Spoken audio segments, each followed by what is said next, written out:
Everyone and welcome back to my channel. आज हम लोग लिंकेज की सेकेंड वीडियो पढ़ने वाले हैं। लास्ट टाइम मैंने लिंकेज के बारे में बताया था कि कौन कौन से साइंटिस्ट थे जो जिन्होंने लिंकेज के बारे में स्टडी किया था, जिन्होंने लिंकेज के ऊपर वर्क किया था और बेसिक जो चीज़ें हैं वो बताई थी। फिर सिस और ट्रांस ख़त्म होते होते मैंने सिस और ट्रांस अरेंजमेंट ऑफ जीन्स के बारे में बताया था। तो मैंने ये बोला था कि इसके आगे जो एक्सपेरिमेंट्स हैं जो भी बैट्सन एंड पुनेट ने किए थे वो मैं नेक्स्ट वीडियो में कवर करूँगी। तो आज ये सेकेंड वीडियो लिंकेज की मैं लेकर आई हूँ और इसमें मैं वो एक्सपेरिमेंट्स और उनके कंक्लूजन्स ही लेकर आई हूँ कि बैट्सन और पुनेट जो दो साइंटिस्ट थे उन्होंने कौन कौन से एक्सपेरिमेंट किए थे जीन के अरेंजमेंट्स पर और उससे क्या कंक्लूजन निकले। So let's start with the video. Okay, सबसे पहले यहाँ पर है सिस अरेंजमेंट ऑफ जीन्स। ओके, तो मैं आपको क्योंकि लास्ट वीडियो में बता चुकी हूँ दो टाइप के अरेंजमेंट थे जीन्स के। जीन्स जो हैं वो क्रोमोसोम में दो टाइप से अरेंज होते थे, या तो सिस तरीके से या ट्रांस तरीके से। तो हम पहले सिस अरेंजमेंट पढ़ेंगे। अभी क्या होता है मैं वापस रिपीट नहीं करूँगी क्योंकि ऑलरेडी मैं लास्ट वीडियो में वो कवर अप कर चुकी हूँ। तो जो भी बच्चे मेरे चैनल पे नए हैं वो पिछली वीडियो मेरी लिंकेज की फर्स्ट पार्ट पे जरूर जाकर देखिए, और जो पुराने बच्चे हैं और देखना भूल चुके हैं तो मैं उन्हें फिर से रिमाइंड कराऊंगी कि एक बार आप फर्स्ट वीडियो देख लीजिए, उसके बाद अगर आप सेकंड वीडियो देखेंगे तो आपके लिए समझना बहुत इजी हो जाएगा। ओके, सो फर्स्ट में क्रॉस ही कर रहे हैं हम, जैसे हमने मोनोहाइब्रिड डायहाइब्रिड क्रॉस किया था वैसा ही क्रॉस है ये, बस इसके हमें रेशियो थोड़े से डिफरेंट है और वो क्यों है उसके बारे में कंक्लूजन हम आगे बढ़ेंगे। तो सबसे पहले स्टार्ट करते हैं। हमने दो टाइप के पेरेंट्स लिए। एक था कैरेक्टर, कौन कौन से हमने लिया पेरेंट का, पोलन वेराइटी कैरेक्टर लिया। ठीक है, तो फर्स्ट जो पेरेंट था, सपोज ये मेल था, किसी को भी आप मेल किसी को भी आप फीमेल मान सकते हो प्लांट्स में। ठीक है, तो अगर सपोज ये मेल था तो capital B capital L blue and long pollen variety है ये। और ये female small b small l, मतलब स्मॉल बी होता है राउंड और स्मॉल एल होता है स्मॉल बी होता है रेड कलर बताता है पोलन का, और स्मॉल एल जो है वो राउंड शेप बताता है पोलन की। ठीक है, तो ये पोलन की वैरायटी के कैरेक्टर लिया था बैट्सन और पुनेट ने। जब इन दो पेरेंट्स में उन्होंने क्रॉस करवाया तब कौन कौन से गैमेट्स मिले। एक मिला कैपिटल बी कैपिटल एल। ये गैमेट्स सबको निकालने आते हैं कि पेरेंट्स से गैमेट्स का फॉर्मेशन कैसे होगा और कौन कौन से गैमेट्स बनेंगे, ये मैं ऑलरेडी आपको पिछली वीडियोस में बता चुकी हूँ। ठीक है, और फीमेल वाला जो था इससे रेड और राउंड लॉन्ग वैरायटी से रेड और राउंड पोलन वैरायटी से स्मॉल बी और स्मॉल एल गैमेट मिला। अब जब इन दोनों मेल और फीमेल से आए हुए गैमेट्स का फ्यूजन होगा तब जो F1 हमें जनरेशन मिलेगी, F1 जनरेशन हमें मिलेगी capital B capital L small l. ठीक है, हमें यहाँ तक पता है कि F1 जनरेशन जो भी मिलती है अगर होमोजाइगस पेरेंट्स हो तो F1 जनरेशन हमें जो मिलती है वो हाइब्रिड मिलती है, मतलब हेटेरोजाइगस मिलती है। ओके, 50-50% कैरेक्टर्स आते हैं दोनों पेरेंट्स के।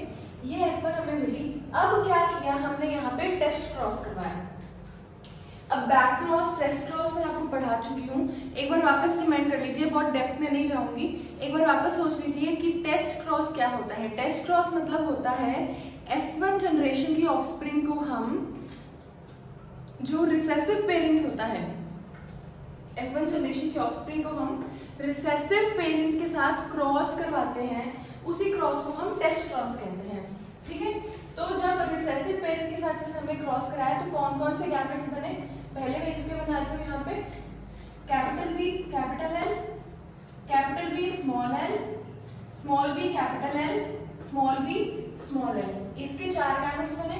अब क्योंकि ये होमोजाइगस है तो उस पर एक ही टाइप का गैमेट बनेगा स्मॉल बी स्मॉल एल। ठीक है, तो इसका एक ही गैमेट बना। अब इन सारे गैमेट्स को फ्यूज करा तो हमें कौन कौन सी वैरायटी मिली, इसको इसके साथ, इसको इसके साथ, इसको इसके साथ, इसको इसके साथ, हमें 4 ऑफस्प्रिंग्स मिलेंगी। ठीक है, capital B capital L small l, ऐसे करके मैंने ये सारे बना दिए। फिर capital B small l small b capital L small l small L.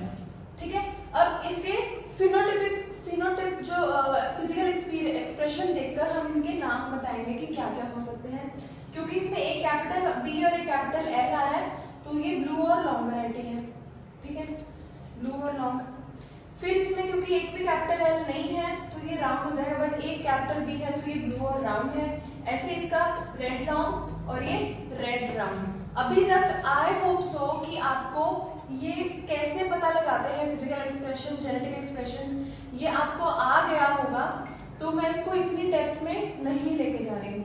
Okay, अब आप यहाँ पर देखिए, मैंने यहाँ पे 2 बबल्स बना रखे हैं। ब्लू और लॉन्ग वैरायटी ऑलरेडी हमारे पास पेरेंट की थी, और रेड और राउंड वैरायटी हमारे पास पेरेंट की थी। ब्लू राउंड कोई पेरेंट नहीं था, ना ही रेड लॉन्ग कोई पेरेंट था। तो जो भी पैरेंटल कॉम्बिनेशंस आए हैं, लिंकेज का मतलब हमने क्या पढ़ा था कि रिकॉम्बिनेशंस की फ्रीक्वेंसी उतनी नहीं रहती जितनी की पेरेंटल कॉम्बिनेशंस की रहती है। मतलब पेरेंट्स से ऑफस्प्रिंग्स, जीन्स जो हैं, क्रोमोसोम्स जो हैं, अलील्स जो हैं, वो एज इट इज पास हो जाते हैं, उनमें कोई भी चेंज नहीं आता है क्रॉसिंग ओवर के कारण, ठीक है, क्योंकि वो लिंक्ड होते हैं, एक दूसरे के साथ जुड़े हुए होते हैं जीन्स। तो ये लिंकेज ही पढ़ रहे हैं, याद रखिएगा। तो यहाँ पर देखिए 2 पैरेंटल कॉम्बिनेशंस हमें मिले, ब्लू लॉन्ग और रेड राउंड, ठीक है, इसलिए मैंने इसको बबल में कर दिया। अब इसमें अब रेशियो टेस्ट क्रॉस का क्या होता है, यहाँ कुछ मत देखिए, आप रिमाइंड करिए। टेस्ट क्रॉस का रेशियो मैंने बैक क्रॉस टेस्ट क्रॉस का रेशियो बताया था 1:1:1:1। टेस्ट क्रॉस करा रहे हैं तो रेशियो यही होना चाहिए, बट बैक्सन और पुनेट को भी ये लगा कि 1:1:1:1 आना चाहिए, बट जब उन्होंने कैलकुलेशन करी तब उन्हें रेशियो मिला 7:1:1:7 इंस्टेड ऑफ 1:1:1:1। ठीक है, थोड़ा सा शॉकिंग लगा, मुझे भी लगा, उन्हें भी लगा था कि हम टेस्ट क्रॉस करा रहे हैं, रेशियो जो आना चाहिए उसकी बजाय एकदम डिफरेंट रेशियो क्यों आ रहा है। तो ये 7 ये थे, 1 1 और 7 ये था, ठीक है। तो उन्होंने क्या देखा इस रेशियो से कि जो पेरेंटल कॉम्बिनेशंस थे वो ज्यादा नंबर में आ रहे हैं, और जो न्यू कॉम्बिनेशंस है, रिकॉम्बिनेंट्स बने हैं, वो उनका नंबर बहुत ही कम है ऑफस्प्रिंग्स में, ठीक है। ये रेशियो से आप भी पता लगा सकते हैं। तो उन्होंने क्या कंक्लूजन दिया, उन्होंने एक तो पहले ये बताया कि जो पेरेंटल कॉम्बिनेशंस हैं उनका नंबर रिकॉम्बिनेंट्स जो नए कॉम्बिनेशंस बने हैं उनसे काफी ज्यादा था। इसका मतलब इस क्रॉस में लिंकेज तो हो रहा है, लिंकेज की प्रॉपर्टी शो कर रहे हैं, क्योंकि पेरेंटल कॉम्बिनेशंस जो है वो रिकॉम्बिनेंट्स से ज्यादा है। और अगर लिंकेज नहीं होता है, अगर लिंकेज नहीं होता है तो पेरेंटल कॉम्बिनेशंस जो हैं वो कम बनते हैं, और रिकॉम्बिनेशंस या न्यू कॉम्बिनेशंस की जो फ्रीक्वेंसी है वो ज्यादा होती है, ठीक है। बट यहाँ पे जस्ट उल्टा था, इसका मतलब उन्होंने बोला कि लिंकेज तो प्रेजेंट है, बट क्योंकि मैं लास्ट वीडियो में बता चुकी हूँ कि बैक्सन और पुनेट को लिंकेज वर्ड नहीं पता था, तो उन्होंने 2 वर्ड यूज किए थे उसकी जगह, ठीक है। मैं अभी नहीं बोलूंगी, जो बच्चा ईमानदारी से मेरी वीडियो को देख रहा है, रोज पढ़ता है, उससे नोट्स बनाता है, उसको इस लाइन के बोलते ही पता लग गया होगा कि वो कौन से 2 वर्ड्स थे जो बैक्सन एंड पुनेट ने दिए थे लिंकेज के अलावा। आप फटाफट से कमेंट में लिख के मुझे बता दीजिएगा, ओके। तो अब सिस अरेंजमेंट ऑफ जीन्स का जो एक्सपेरिमेंट इन्होंने किया था, इस पे उन्होंने क्या कंक्लूजन निकाला, when 2 dominant genes are entering from same parents। अब ये मैंने आपको बताया था सिस और ट्रांस के बारे में कि अगर जो 2 डोमिनेंट जीन्स हैं वो अगर सेम जीन पे प्रेजेंट है तो उसे सिस कहेंगे, अगर डिफरेंट जीन्स में डोमिनेंट जीन्स प्रेजेंट है, सॉरी डिफरेंट क्रोमोसोम पे, तो ट्रांस अरेंजमेंट कहेंगे। तो अगर ये बोल रहा है, क्योंकि हम सिस बोल रहे हैं, तो सेम पेरेंट में होगा क्योंकि वो सेम क्रोमोसोम पे थे। तो when 2 dominant genes are entering from same parents, ये भी डोमिनेंट है, ये भी डोमिनेंट है, ये भी रिसेसिव है, ये भी रिसेसिव है, तो 2 जो डोमिनेंट जीन है वो एक ही पेरेंट से आ रहे हैं, सेम ही पेरेंट से आ रहे हैं, तो वो कोशिश करते हैं कि वो साथ रहें, they try to live together, वो कोशिश करते हैं कि वो साथ रहें। क्यों? क्योंकि वो एक तरह से लिंक्ड होते हैं, बट यहाँ पे वो नहीं बता पाए। तो उन्होंने कंक्लूजन दिया, when 2 dominant genes are entering from same parents, they try to live together, वो साथ रहने की कोशिश करते हैं, और इसी चीज को बैक्सन और पुनेट ने कपलिंग नाम दिया था। क्या नाम दिया था? कपलिंग।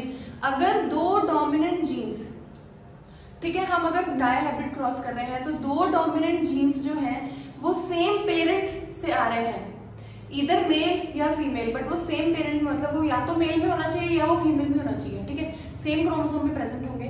तो अगर जो दो डोमिनेंट जीन्स हैं वो सेम पेरेंट से आ रहे हैं तो वो पूरी कोशिश करते हैं कि वो साथ रहें, दे लिव टुगेदर।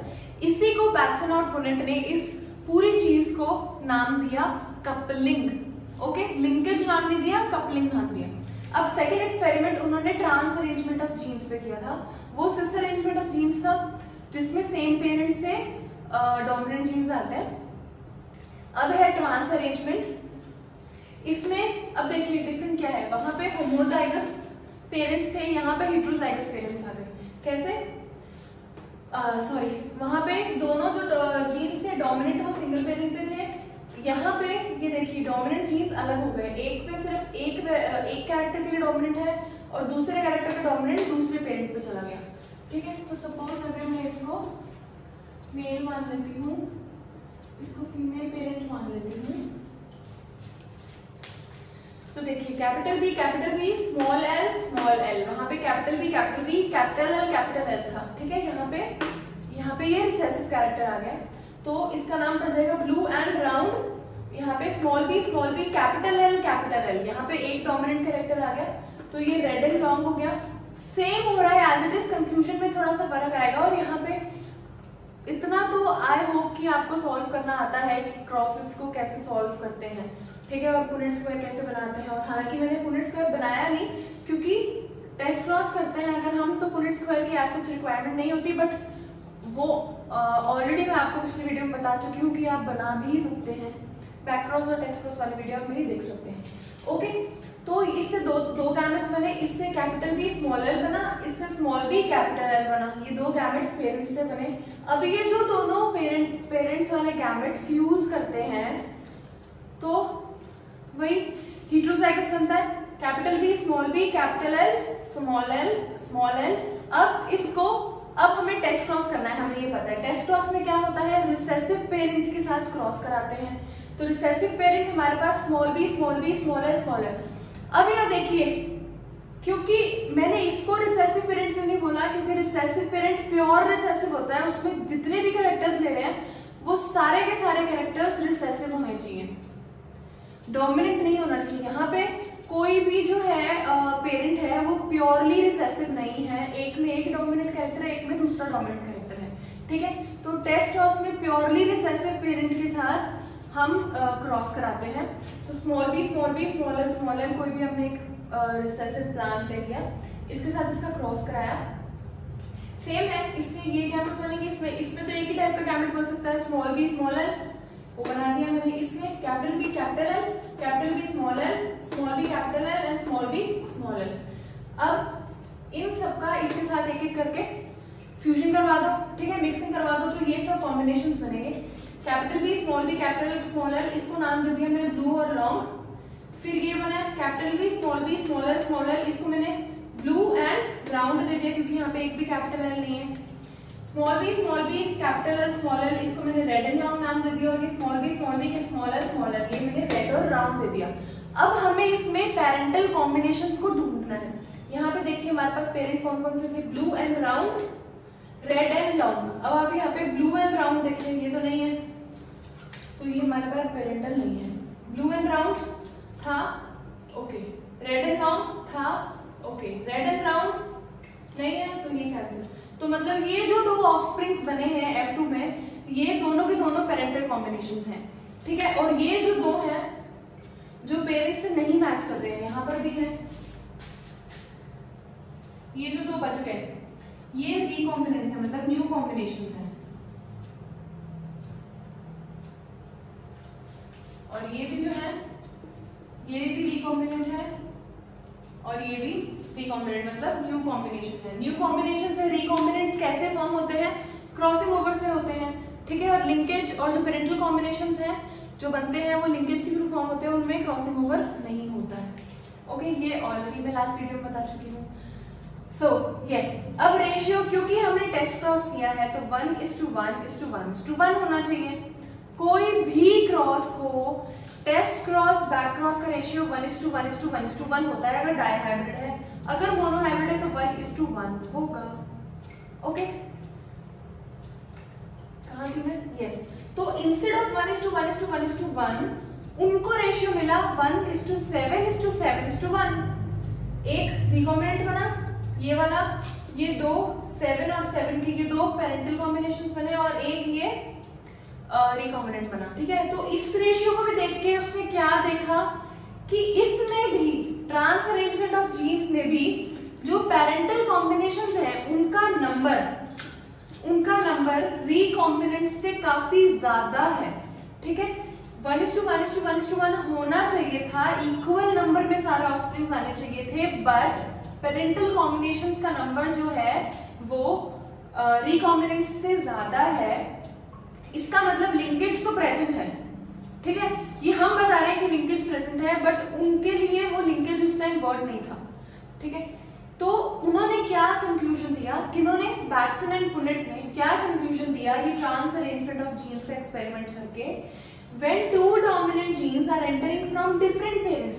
अब यहाँ पे आप डिफरेंस कर सकते हैं, वहां तो सेम पेरेंट्स से आ रहे थे दोनों के दोनों डोमिनेंट जीन्स, दोनों जो दो हमने कैरेक्टर लिए थे, एक शेप और एक कलर पोलन का, उन दोनों कैरेक्टर के जो दोनों डोमिनेंट जीन्स थे वो सेम पेरेंट से आ रहे थे और इसमें अलग अलग पेरेंट में डोमिनेंट जीन्स चले गए। तो पहली लाइन तो ये है कि जब दो डोमिनेंट जीन्स हैं वो एंटर हो रहे हैं डिफरेंट पेरेंट्स से, अलग अलग पेरेंट्स से आ रहे हैं, they try to remain separate.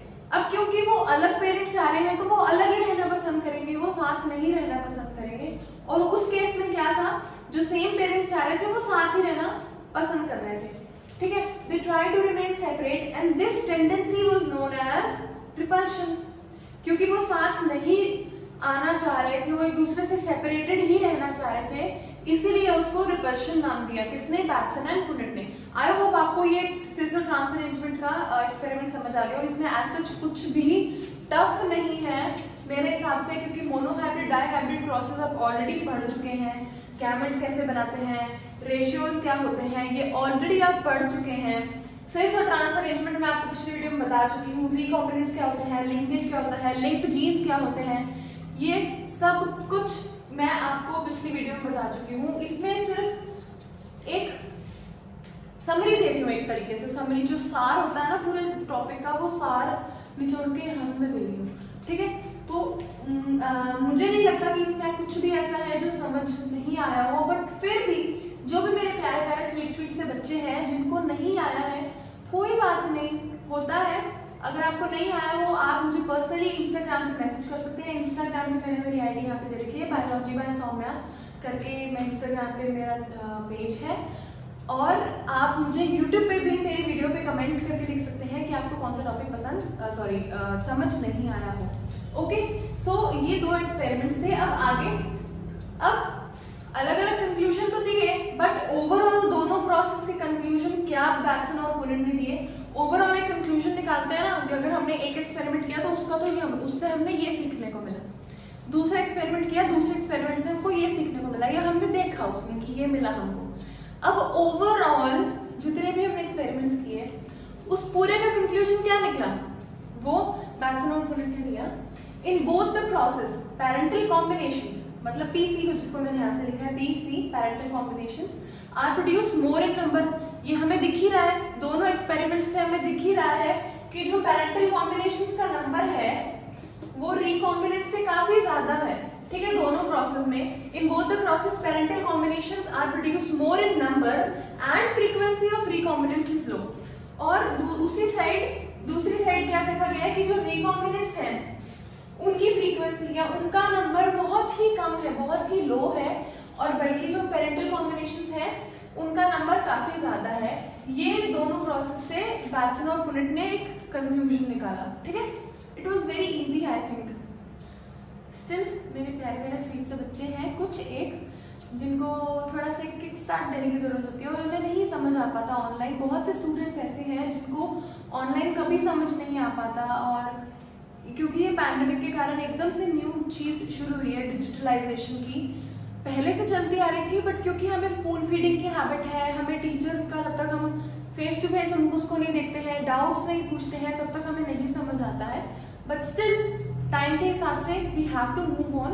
तो कोशिश करिए आपको ऑनलाइन समझ आ रहा हो। मैं अपनी तरफ से पूरे एफर्ट्स कर रही हूँ कि आपको 100% चीज समझ आ जाए जो मैं आपको समझाना चाह रही हूँ। उसके लिए आपको मेरे चैनल पे बने रहना पड़ेगा और बने रहने के लिए आपको सब्सक्राइब करना पड़ेगा। ओके, ये सब मैं बाद में बोलूंगी लास्ट में, अभी मैं आपका टाइम वेस्ट नहीं करती। ओके, सो ओवरऑल ये मैं आपको लास्ट में पिछली वीडियो में बता चुकी हूँ लास्ट में जाके कि लिंकेज, क्योंकि बैक्सन और प्रूनिट को नहीं पता था, लिंकेज टर्म बाद में आया था जो मॉर्गन ने दिया था जब वो ड्रोसोफिला पे काम कर रहा था। ड्रोसोफिला एक इंसेक्ट होता है जिसको कॉमनली हम फ्रूट फ्लाई भी बोलते हैं। ओके, तो लिंकेज टर्म मॉर्गन ने दिया था, बट बैक्सन और प्रूनिट को नहीं पता था लिंकेज टर्म के बारे में, तो उसने कपलिंग और रिपल्शन 2 टर्म्स दिए थे। इन दोनों को मिला के कपलिंग और रिपल्शन दो एक तरह से बोल सकते हैं सिक्के के 2 पहलू हैं।